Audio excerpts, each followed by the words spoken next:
Do you feel you were born for more? Get ready to uncover your God-given purpose so you can impact the world with your gifts, your talents, and your story. Welcome to our Purpose Power Summit. I'm your host, Mimika Cooney, and today's guest is going to talk to us about how to claim your purpose. Mike Flynn is a husband, father, CrossFitter, purpose evangelist, and second-generation entrepreneur.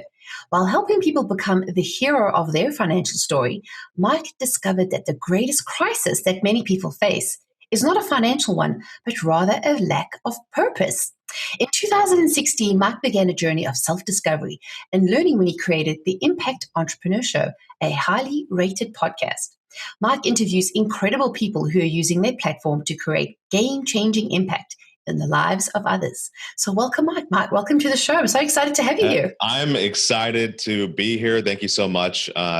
This summit is huge, and I'm just really excited to be that purpose evangelist for people today. But you come from a place of, this is your thing, right? When you and I chatted, you were like, you really are an evangelist when it comes to purpose. So I was like, we know Mike definitely knows what to talk about. Yes, I am very much into this. And it's funny because I'm on Facebook. I'm part of a dad's group, and there's like over almost 200 of us.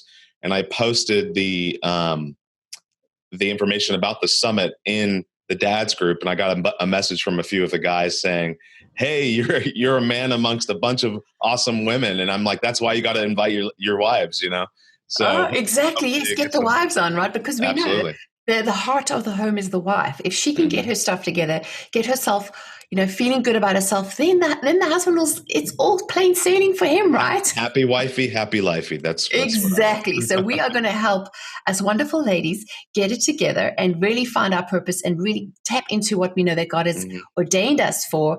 And you, I know, being a podcast host yourself, you know exactly about how stories and pulling out the information is so important. So before we get into the juicy bits and the actual actionable things we're going to share with you today, take us back to how this all started for you. So I'm a second generation entrepreneur, and my main gig is as a financial advisor and part of our family firm. And we're not going to talk about financial planning or anything of that nature today, but it is something that's very important to what I do and how I provide for my family. But it's kind of something that I didn't ever imagine that I would do. When I was growing up, I swore that I would never join the family business. And so I actually have a degree in public relations and business. And I had done quite a bit of acting, musical theater, things of that nature. And I thought that I was going to be pursuing a career in the arts. And at one point, someone that I trusted and respected and admired said to me, if you do that, you're really going to suffer. You're going to struggle and you may never make it. And unfortunately or fortunately, I believe that whatever God originates, he orchestrates. So I won't say fortunately or unfortunately, actually, I got to correct myself. But I listened to that person. And even though I had experts in the musical theater and in the arts telling me that I was talented and had gifts and could succeed, I listened to someone who had no experience, but who I loved and respected tremendously. And I dropped all of that. And I pursued a degree in business and public relations. And I worked for a PR firm for a brief period of time. And then one day I'm like, you know what? After I got tired of selling Clorox bleach pens. That's what one of our largest clients was Clorox. And I was just like, I want to have a significant impact in the lives of others. And I'm not going to get there selling ice cream or bleach pens or trash bags. I got to do something else. And so I was walking on Battery Street in San Francisco one day, and I called my dad up and I said, "Hey, Dad, I'm going to give you the opportunity of a lifetime." And he said, "How much money do you need, son?" And I said, no money. I want to prove you right, because you always said that I would join the family business someday. And here I am. And so that was 2004. And it was like a rocket ship right off the bat, very successful. And in August of 2007, my wife and I closed escrow in California on our first home. We had 2 kids. And shortly thereafter, we would learn that we were pregnant with number 3. And in November of that year, I made $200 that month. Wow. And I knew that the winds were changing in the financial services world. Well, fast forward, and the financial crisis just crushed us, absolutely crushed us. And I went from being this incredibly self-confident, physically fit, optimistic person to being 250 pounds, incredibly depressed and pessimistic, and feeling like I had failed almost on every single level, because even though I had followed my own advice and had money in the bank, you know, to burn through in the case of a rainy day, well, I didn't anticipate a rainy day lasting for a year and a half. And so we basically went through financial ruin practically. We didn't go bankrupt or anything, but one day I was bending over to pick up my 1.5-year-old daughter's sippy cup, and my back gave out, and I was flat on the floor in excruciating pain. I thought I was actually having a heart attack or something. It was so painful. And my wife was not there. It was just me and my 2 daughters. And I couldn't get to the phone because I couldn't move. I was stranded on the stairs. And I asked my 3-year-old to go get me the phone so I can call her mother. And meanwhile, my other daughter's crying while she's watching Little Einsteins not because daddy's on the ground, but because daddy hasn't picked up her sippy cup and given it to her yet. And so I couldn't get a hold of my wife. And so I had to call my mom, who lived 10 minutes away, and she had to come pick her 250-pound son off of the floor and take him to the emergency room. And that was literally the low point for me, both figuratively and physically. And it really began a journey of self-discovery, of meaning, of identifying what my purpose is, not was, but is, and how I can live into that every single day.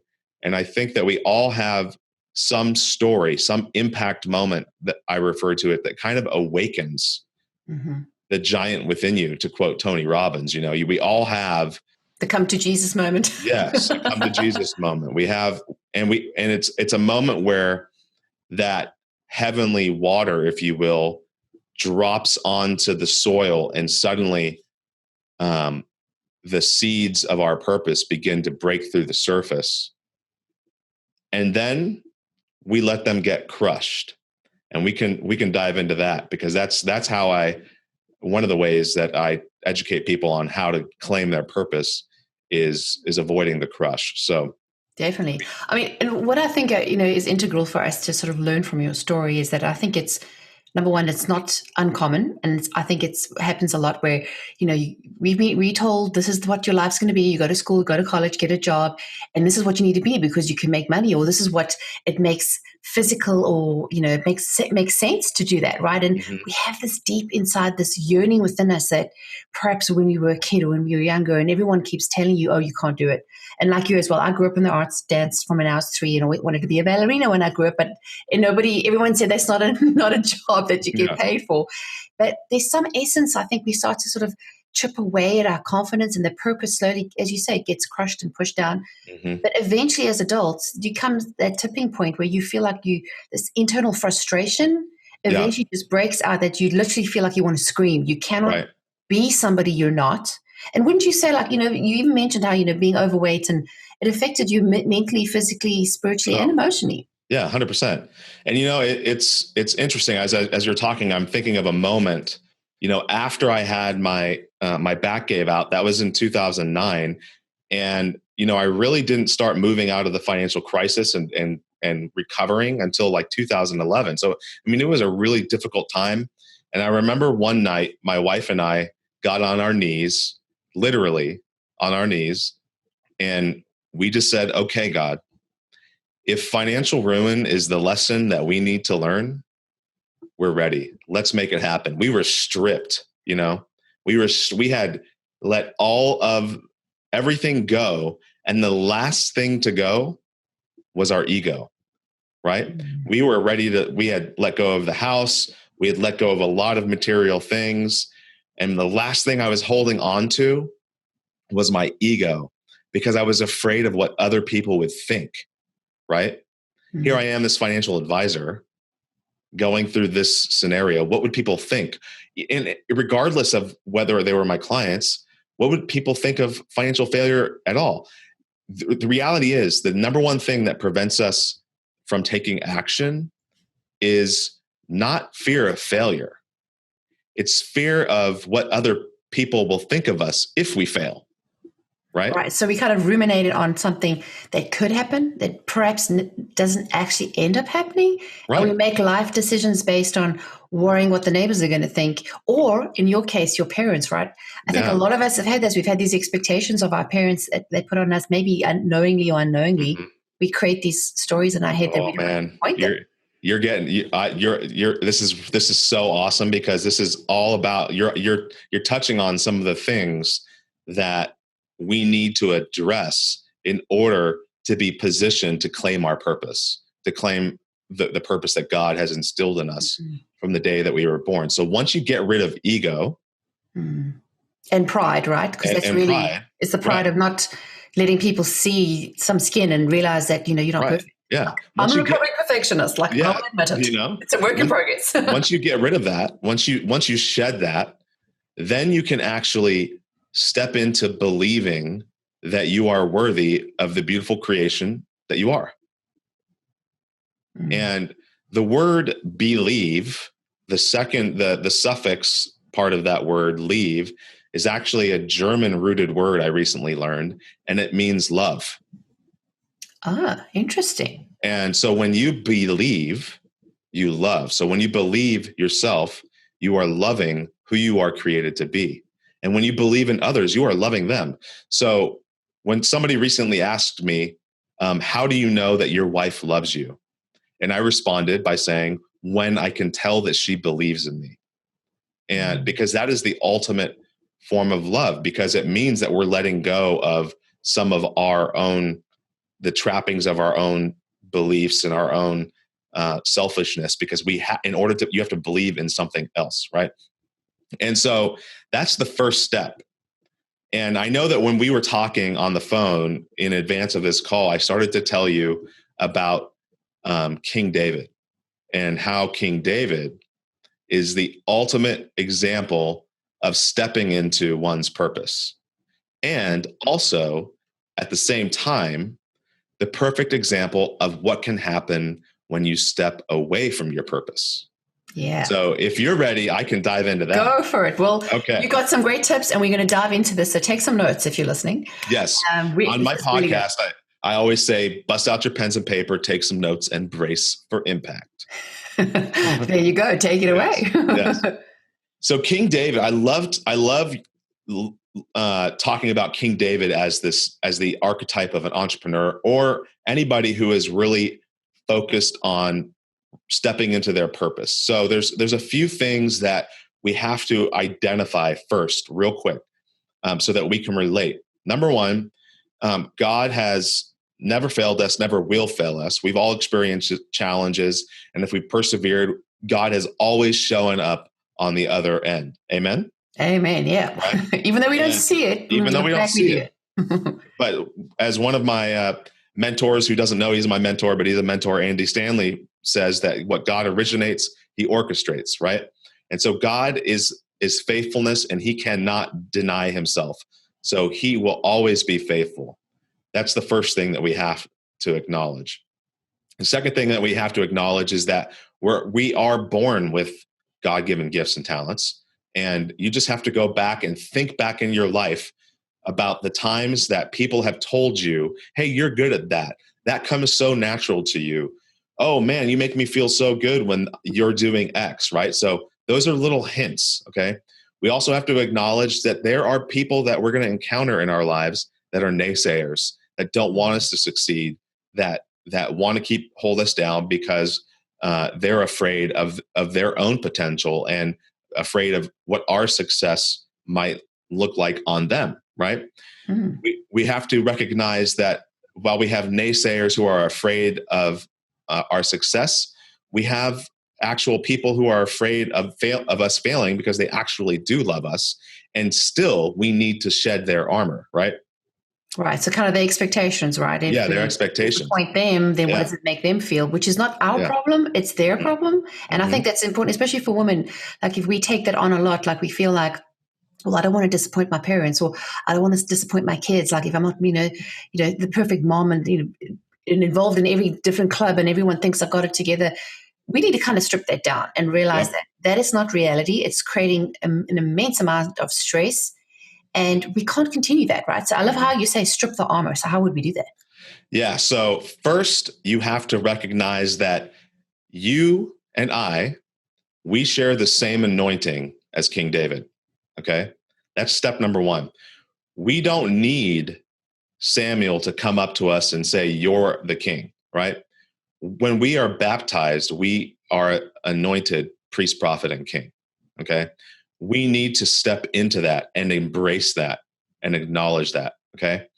The first thing is that going back, so that's the first thing. The second thing is going back and recognizing the times that God's delivered us, that he has helped us through challenges. And in David's case, he would go out and he would hunt for the family. He would protect his sheep, and he would get faced by bears and lions. And he has said that God's delivered him from the paws of bears and the mouths of lions, right? And so we have to recognize and acknowledge and reflect.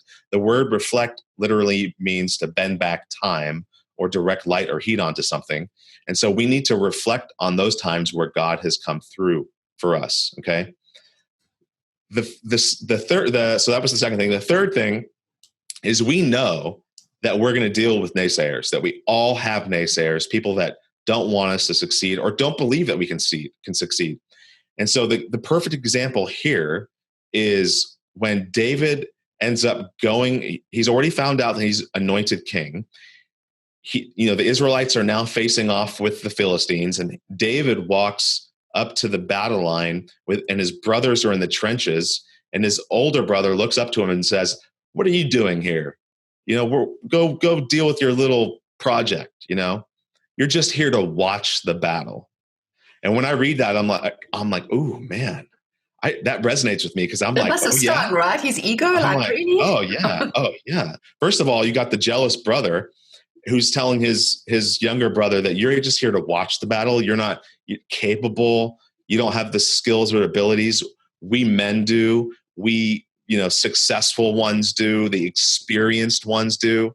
And David said, "Oh yeah, watch this."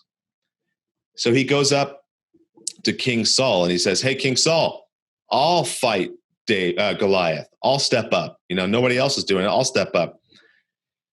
King Saul's like, "Well, I guess somebody's got to do it." So he says, "Okay, what do you have? What can you do?" He's like, "Well, I've got this slingshot. I can use my slingshot, and it saved me from bears and lions, and God's delivered me, and He'll deliver me from Goliath." I can imagine his family, his brothers standing there either laughing their heads off or thinking this guy is a goner. Like seriously. Oh yeah. Well, first of all, he's probably both. Probably he's probably standing outside of that tent, and all of his brothers are going back and forth saying, "Oh, David is going to embarrass us in front of the king. How dare he?" What are the neighbors going to think? Yeah, what are the neighbors going to think? And at the same time, Eliab, or however you say his name, Eliab, is probably thinking to himself, because jealousy exists amongst brothers and sisters. Okay, it really is a problem. I'm one of six, and so he's probably sitting there thinking, well, if David steps out and fails, what does that mean for me? So that thought probably entered his mind. But so he goes to King Saul, and King Saul says, "Fine, you can stand before Goliath and fight him, but you have to wear my armor." So King Saul takes his armor off and puts it on this 16-year-old kid.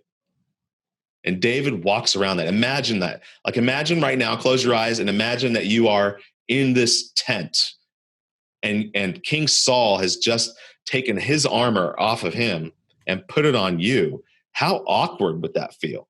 Yeah. Like, just so uncomfortable, and you don't know how to move in it. And David's got to take this slingshot and fling that thing around, and he just knows that he's not going to be able to perform his unique ability. So what does he do? He sheds it. He takes the armor off. Which is very brave, because a lot of us would have just not wanted to offend the king and said, okay, I'll do what you want me to do just because I want to keep the peace, right? Or I want to keep everybody happy. Absolutely. And sort of really put yourself in a dangerous position, because what I find in that moment is he followed his heart. He really listened to what God was saying, which is super brave. Super brave, courageous. The word courageous means heart, and not only courageous, but he moved beyond courage into confidence. And confidence means with faith, right? And so he knew that God would not fail him. And if we have the same anointing and we know our unique gifts and talents, and we have the courage to shed other people's armor, then we can step forward in confidence. Now, here's the tricky part, though, okay? The hardest part of this is going to be identifying who the kings are in your life. Right. Who the false kings are, because we serve one king, right? So who are the people that are lording over you and preventing you because from stepping into your purpose and claiming it? And they're doing that because for one of two reasons. They're either doing it because they're afraid of how your success will reflect on them, or they love you and they really are genuinely afraid of your failing, right? So you have to identify that, and you have to identify who those people are, and then you have to identify the stories that they've told you about yourself and that you've adopted and begun to believe. Can you imagine if David had believed that a slingshot and 5 smooth stones wouldn't do the job? Right. I mean, what ramifications would that have beyond the whole David versus Goliath thing? So then he might start thinking, well, geez, I guess these things are probably no good at hunting large animals. Maybe I'll fail. Imagine the other thing that's not in the Bible, but I was thinking about this the other day. So Saul says to David, you can fight him, and he puts his armor on, and then he probably said to something to the effect of, and you can have any of these weapons over here, like any modern day weapon, a big gigantic sword, all these shields, all of these axes, or whatever was available at that time. Any modern technology was readily available to David. But what did he select? He selected 5 smooth stones. And I think that that's important, okay? I think it's important because those stones existed before David existed. Right. Okay. So they kind of were there already. It was a matter of him realizing they were for him and to pick them up. And so when you think about that, so who created those stones, right? God. Who created us? God. Who knitted us in our mother's womb? God. So our purpose was with us from the day that we were conceived in our mother's womb. And we just need to have eyes to see the tools. Right. And as well as the fact that not everybody else's tools are good for you. And I think that's a huge thing, especially with women, is the comparison thing. It's always comparing ourselves, our lack and our worthiness and our abilities and our experience based on looking at somebody else's, arsenal of weapons or tools and thinking that they need to fit us, but they don't. No. And there's this great quote that by Theodore Roosevelt that says, comparison is the thief of all joy. Yeah, that is so true. It's so true. It's so true. And then I was thinking about it the other day because, I spend quite a bit of time on social media and, as a podcaster, as you do as well. And I was thinking the other day, I'm like, gosh, there's probably a lot of people that are, and I find this on myself sometimes, that I admire others and I admire what they're doing, and I'm swiping through their stories and I'm liking their content. And then I go about my day and I don't do anything. Right. And so then I started thinking, well, gosh, if comparison is the thief of all joy, then admiration is the thief of progress. Right. That's a good one. Because admiration is not going to change your world. Only action will. So instead of sitting there and thinking, oh, well, Susie Q has just got her perfect life because she's got X, Y, and Z, and thinking it would be nice to have that. Yeah. Instead, kind of thinking that maybe if I should just take action with the small stones I already have in my disposal.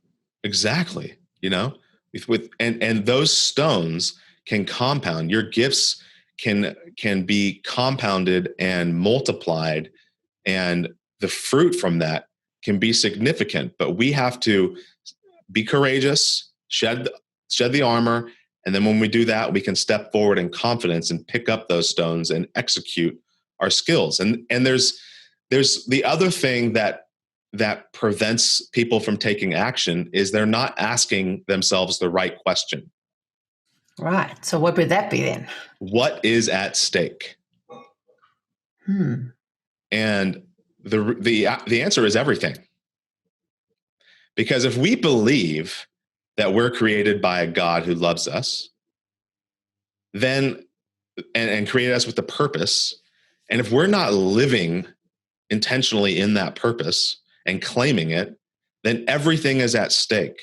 All of our relationships. And there's a very reliable statistic I heard once that one of my mentors shared with me, and that is that 2 out of 2 people are going to die someday. Okay, we're all going to die. All right, let's just be really nobody blunt. Nobody gets out of this alive. Right, we're all going to die, and every asset that you own or hope to own someday will one day be owned by someone else. Okay, so we're going to die, and everything that we own is going to be owned by somebody else someday. So what do we have? We have the confidence in what the purpose is that God's given us, and we need to step into that, and we need to ask ourselves, what's at stake? And the reality is that in David's case, sure, there was a risk that he could die, okay, standing before Goliath. But the risk of the alternative of him not stepping forward was even greater, because the whole Israelite legacy was on the line here. And so he stepped forward knowing full well that, and with confidence, that God would deliver him, but that he knew that Israel was at stake, that his legacy was at stake, that his family's legacy was at stake. Here's a really cool kind of modern historian thing that if Goliath is the personification of fear, right? Of what we think of as fear, right? So most modern historians today think that Goliath was this 9-foot giant who was actually, he was 9 feet tall because he had a disorder, a genetic disorder that actually made him blind. And right. I never thought of that. Yeah. And so he was really more of a figurehead than anything else. The Philistines would put him out there as an intimidation tactic, and he was actually not capable of doing anything, which is one of the reasons why David was able to nail him down, right? So if our fear can't see us, then why aren't we taking action?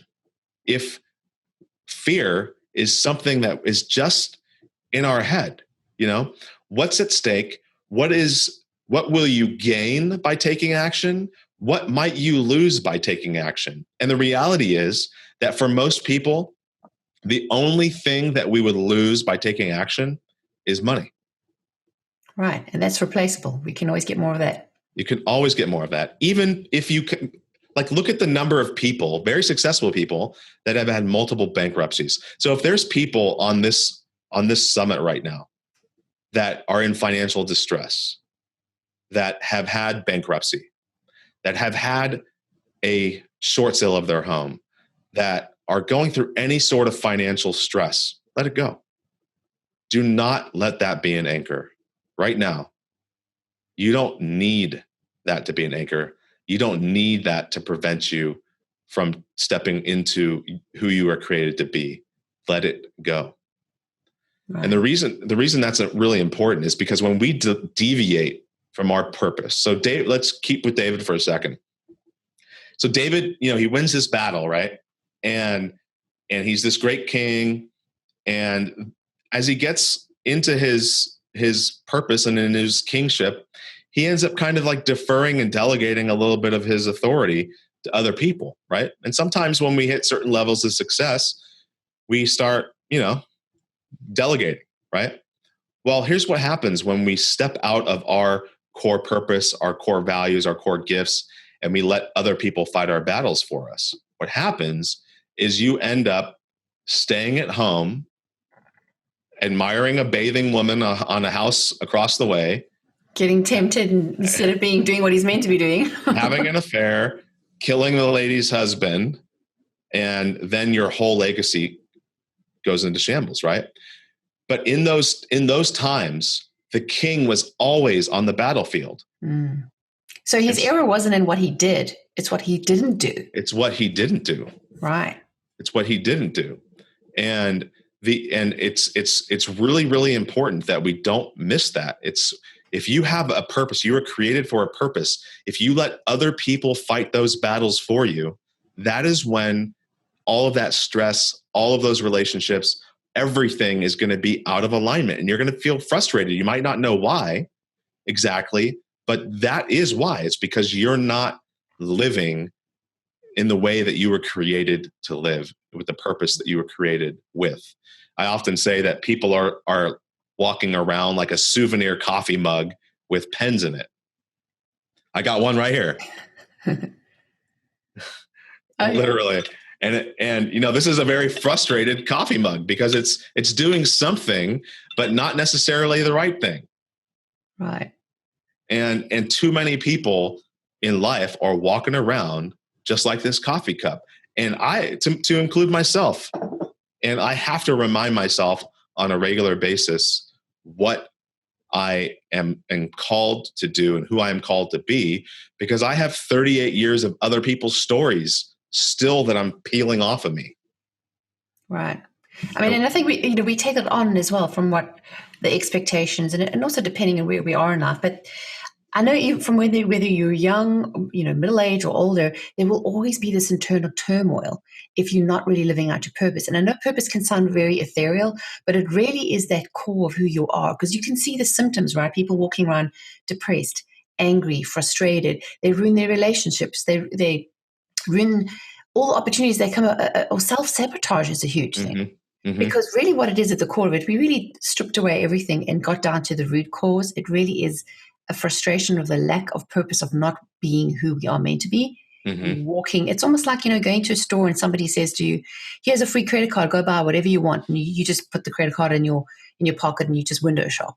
Right. You've just been given the whole, so you can buy whatever you want and you're not doing anything with it. Yeah. I think oftentimes people confuse potential and purpose. Okay. Well, that's a good one. What would you say is the difference then? How would you identify the difference? Purpose is meant to facilitate something, right? Mm. So if you think about money, it facilitates a transaction. If you think about a mug, its purpose is to hold tea, right? Or water or whiskey or whatever, and it's meant to carry something from one place to another, right? And so my purpose is to help facilitate other people identifying and claiming who they were created to be. So I'm taking someone from where they are to where they should be. Not could be, but should be, right? And potential is almost a precursor to recognizing your purpose. So potential is really just energy that's stored up and capped and has yet to be tapped, right?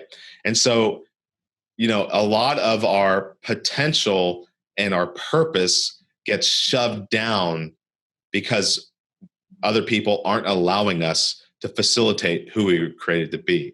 And that potential is what, when it's released, is what drives energy into our ability to fulfill our purpose.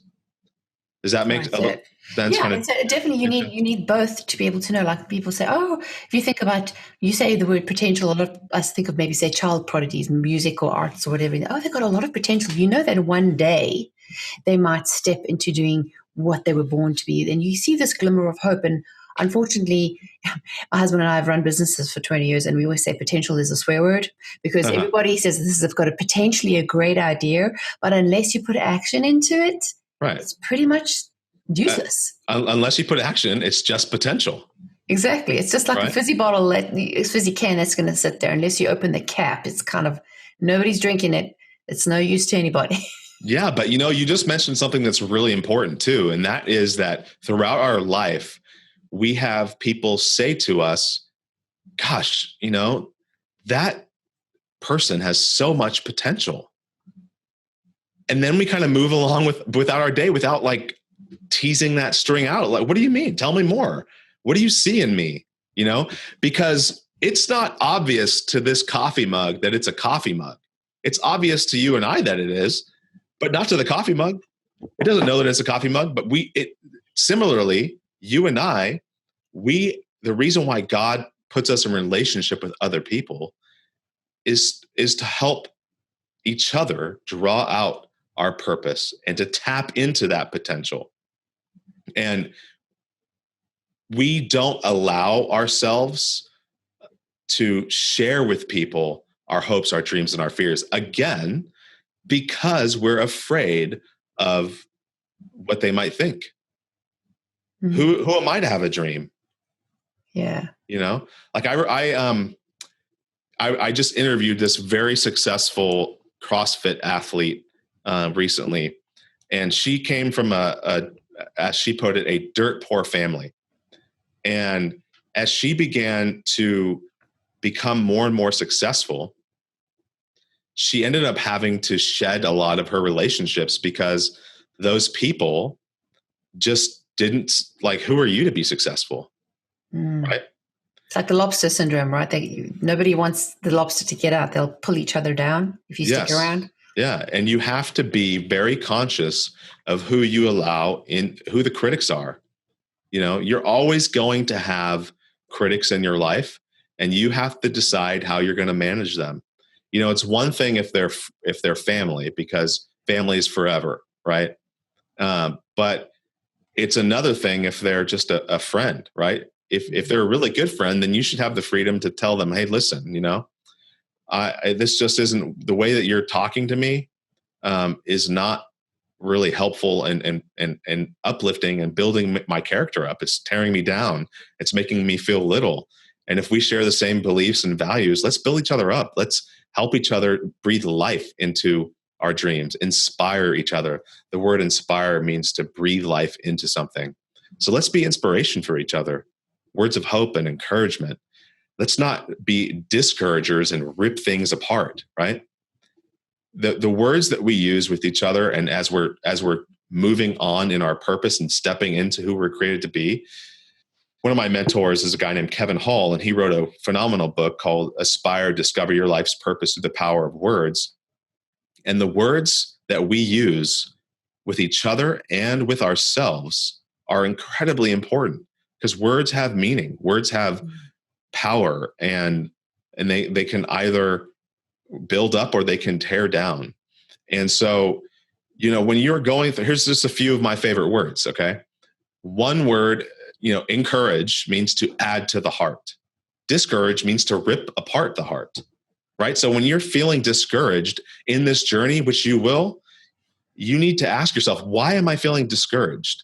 Am I feeling discouraged because I don't have money in the bank? Am I feeling discouraged because my relationships aren't where they should be? Another one of my favorite words is passion, right? It's the most overused word in the entrepreneurial, right? It's so cliche. You just need passion and everything will flow. I'm like, right. Oh, not really. Yeah. Until you understand passion in the proper context, it really doesn't have any meaning. Because you know what the word passion literally means? The willingness to sacrifice. Really? Which actually doesn't have any bearing on what the context in which we use it. No, like, I'm so passionate about this. Oh, really? You're willing to sacrifice that thing? No, it's actually the first time that the origin of the word passion was used was in the Passion of Christ. Right. The willingness to sacrifice or suffer for something, right? And so when you are analyzing all of the opportunities that we get every day, oh, this idea, that idea, ask yourself, am I willing to suffer for that? Mm-hmm. There's going to be a cost to every decision that we make. When you pursue something, there are going to be short-term costs, there's going to be long-term costs, and you have to identify which ones that you're willing to suffer for. Because when you step onto that entrepreneurial path and you step into your purpose, there are going to be people who are going to be pulling at you and trying to prevent you from moving forward. And you have to ask yourself, am I willing to suffer for that relationship, or do I need to let it go? Right.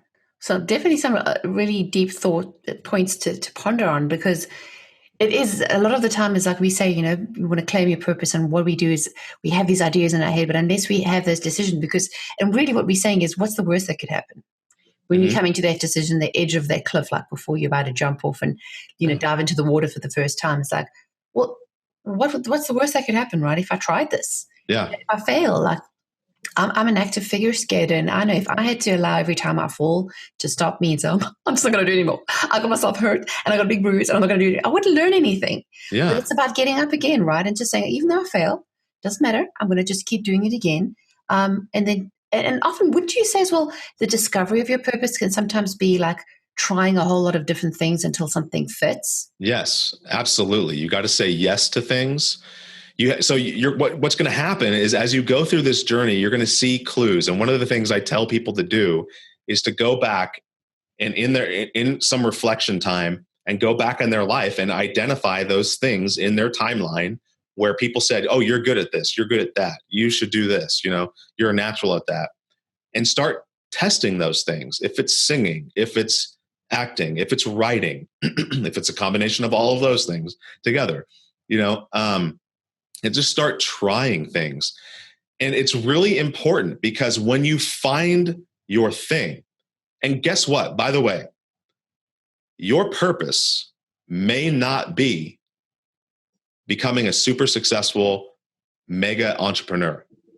Your purpose may just be becoming the best dad that you could possibly be, or the best mom, or the best wife or husband, or the best whatever in that moment, right?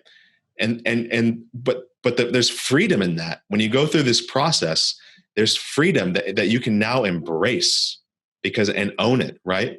And so that's going to be a really powerful thing. But yes, go through and say yes to a bunch of things. So, and the other reason that's important is because you just mentioned you're a figure skater, right? And I've seen some pictures of you, and I think you're pretty good. You've been doing it for a long time, and pretty talented.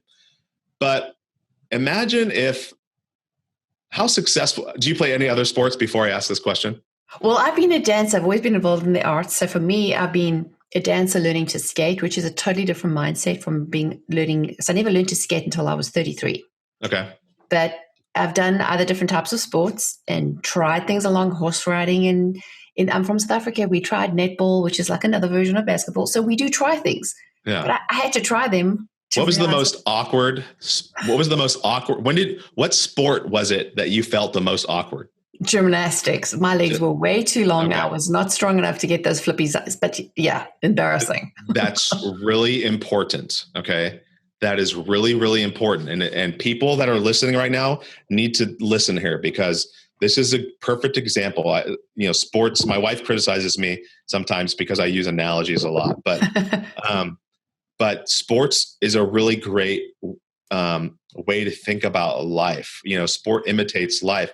And, if you're a figure skater and you're doing really well, or you're a dancer or whatever it is, and you just kind of get, it just comes naturally to you. You're doing it, right? And then you go and do gymnastics and you're like flailing around and super awkward, right? Yeah, it's a hot mess. Well, sometimes our lives are like that, right? And so you got to make sure that you're in the right position, right?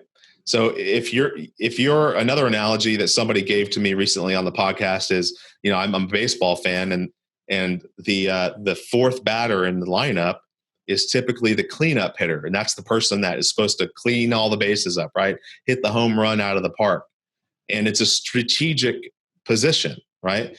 And the first batter is there just to get on base, right? To hit a ground ball. Well, what would happen to the whole game of baseball if you switched those two players? You would have two frustrated players and a frustrated coach, because all three of those people would not be fulfilling who they were created to be. Now, so examine your relationships, examine where you are in your work and your career, and identify whether the ones that are out of position, out of alignment. Mm-hmm. And speaking of alignment, the most important relationship that we can have is with our spouse, right? And so as we are pursuing our visions, our dreams, our hopes, our purpose, it is absolutely critical that we bring our spouses on board and get them involved early on in communicating about what our hopes, dreams, fears, aspirations are, and so that we can together create one unified vision. Mm-hmm. And that's the only way that through this process, if you're both involved, because there will be ups and downs, there will be challenges, you will have setbacks, but together, when you're in alignment, you're like a laser, right? You can get through anything. And it affects the whole family dynamics too, especially if you've got kids, right? If mom and dad are getting on and, there's support in both ways. And, that's great. But what would you say to those families or those women who maybe hear listen to this, maybe they feel like their spouse doesn't support them? What advice would you give them? I would say if they want to mirror the actions that they want, okay? So if they want to feel supported by their spouse, right? I would say just to mirror how they would want to feel. So, if they want to feel supported by their spouse, maybe start using some of the language that they want to receive with their spouse, if that makes sense. So, if you want to feel encouraged in your dreams, maybe encourage your husband and talk about his dreams. And he's going to be like, who are you? And what have you done with my wife? And just start talking about how you believe in him, Yeah. Honestly, like I will tell you from one husband to a bunch of wives that are listening, that our number one fear is you not believing in us. Right. So a man, he's got to have his woman on board. She's got to really believe in him and support him and feel, because he's putting on the brave face, but he still needs to have those affirmations. He still needs to have that support, yes. Right? And I know that your number one fear is us not believing in you and not encouraging your skills and talents. Right. And it's kind of like a conversation that we kind of need to sit down and say, okay, time we actually talk about this. You got to have conversation and communication. There's no easy way around it. There's there's really no easy way around it, but you can passively do it by using language and acting the way that you want and see if there's some reciprocity that begins to happen. But the fastest way to do it is through flat out communication. Listen, right. I have hopes and dreams for us, for our future. I believe that this is who I'm created to be and what I'm supposed to do, and begin creating that picture. But what he is going to ask you when you start telling him these things are two things: why and how. So I would, keep things pretty close to the chest until you have some of those whys and hows answered. You don't need to have all of them, but you need to have some of them. I just went through this with my wife. I brought her online with my vision for the future and what I'm creating. And that was one of my major goals for 2018, was to create a pitch. I pitched my wife on my idea, and I got her buy-in, and we are in alignment. And she knows that she believes that this is what God is calling us to do. And we're pursuing it together. It's one, you could be successful by yourself, probably, but wouldn't it be much more fun being successful together? Yeah, Exactly. Well, two chords are much harder to break than one, right? And you can feel like absolutely. you can do more, you can reach Yeah. more when you're Guess actually in guess what? alignment. Guess what we all have though. Guess what we all have. We have a 3-stranded cord. Exactly. God in the center, right? That's what He designed us for, to have Him in the center and us together, working together. And really, we become unstoppable, and then we become a power Yes, family that we can really do a lot. But absolutely. we've covered so much information, and I know everyone's probably like, wow, how do we take this a little further? But part of the summit is that our speakers are kindly donating some really awesome gifts. And Mike, you've donated your clarity scorecard, which is something I know that everybody's going to wonder, like, how do I get that clarity to find my purpose? So tell everybody about that. Sure. So it's a really cool scorecard that I created where you can use to assess kind of where you are and where you want to go. And so there's going to be 10 different areas. You've got your superpower, I call it your superpower, your spiritual domain, your emotional domain, intellectual, your physical, recreational, volunteer, romantic, your social, and your professional, right? And then in each of those domains, there's going to be 4 statements. And then above those 4 statements is a sliding scale 1 to 12. And you're going to score yourself on how much you identify with those statements. And what I want you to do is to think back to 6 months or a year ago and look at the assessment from that reflection, score yourself then fast forward to the present, score yourself again, so you can kind of get a little bit of an idea of how the scoring system works. And there's an explanation there also. And then in 6 months, come back and score yourself again. This is a living document. You can update it all the time, regularly. It's yours, and it's an Excel file, and you can use this as a tool to measure your progress as you gain clarity. And that's important. I think once you have clarity, it makes your how and your why a lot more visible. It doesn't become this, well, I really one day I want to do this. And you don't feel like it has a never ending cycle. You're actually putting action in there, and then sometimes it's almost like taking a bird's eye view, right? Looking at it like, oh, actually it's not as bad as I thought it was. Or actually, I'm actually closer than I thought it would be. Right. Or this may be not as bad idea as I thought. So I think by taking action, and that's part of what we're doing the summit for, is to help you take that action, activate yourself so you can claim your purpose. It doesn't become something in the air, it's something you can ground and put those steps in. So definitely go to mimikacooney.com and click on the summit tab and make sure you sign up for that, our list. You'll get a download of all our 20 speakers who have provided their content. And when you fill it out, you get some feedback on an aha moment. Reach out to Mike, let us know what you've learned from that. We would love to share in your successes and help you celebrate along your way, because as you said, we can't do life alone. We need to be doing this. As that's what we call the body of Christ. We're not the hand or the foot or the elbow. We don't live and breathe on our own. We need to really have that connection. So make sure you go and do that.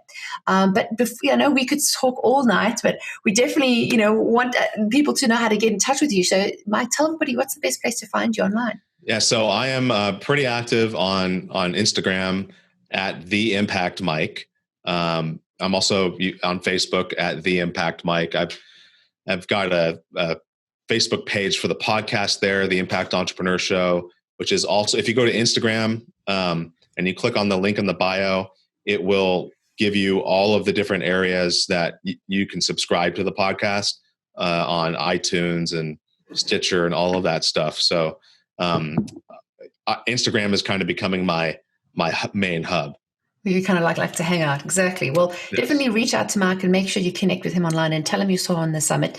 As I said, keep the feedback going. I love to always hear back from guests and to hear back from our listeners and our audience to actually see what they've gained from this, which is why. Yes. I'm so excited. It's going to be awesome. I'm so excited. And it was, we both wore the same color shirt today. Exactly. It was all meant to be, right? And even the background, your photo in the background is also all there. So we're ready to grow something and help you on your purpose. But if you've enjoyed what Mike had to say today, make sure to share it with your friends. Click the links under the video. If you're listening online, make sure to go and share it with someone forward the email, go and click and sign up, because I'm sure you know somebody who needs to hear this today, and you might even need to hear this again. So make sure to actually bookmark it too. But we have all the links in the show notes below the video where you can go and subscribe and join us.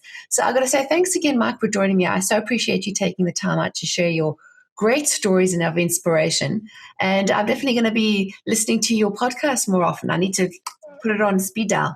Oh, thank you so much. It was very much an honor to be included. And I just want all the people that are listening to know that I believe in you. You know, I believe in you because we are created by the same incredible God. And I believe that we each can have and do more than we can possibly think, ask, or imagine. And it's time. Right now, it's time to step into that belief and to live a life of purpose, on purpose. Exactly. Well, I couldn't have said it any better than myself. So thanks, guys, for watching. I got to say thanks, Mike, again. And, definitely keep in touch. We'd love to hear this feedback. And I know this is something, by taking action, you're going to feel so much better about yourself. The light bulb moments will come. Go and do the clarity scorecard and, start taking those steps towards action. Just baby steps. That's all you need. So thanks again, Mike. And thanks for everyone for listening. Until next time, take care. Yes. If you want more free resources that we only share with our newsletter community, go to mimikacooney.com and sign up today. We have great resources like ebooks, inspirational screensavers, printables, and exclusive access to our community.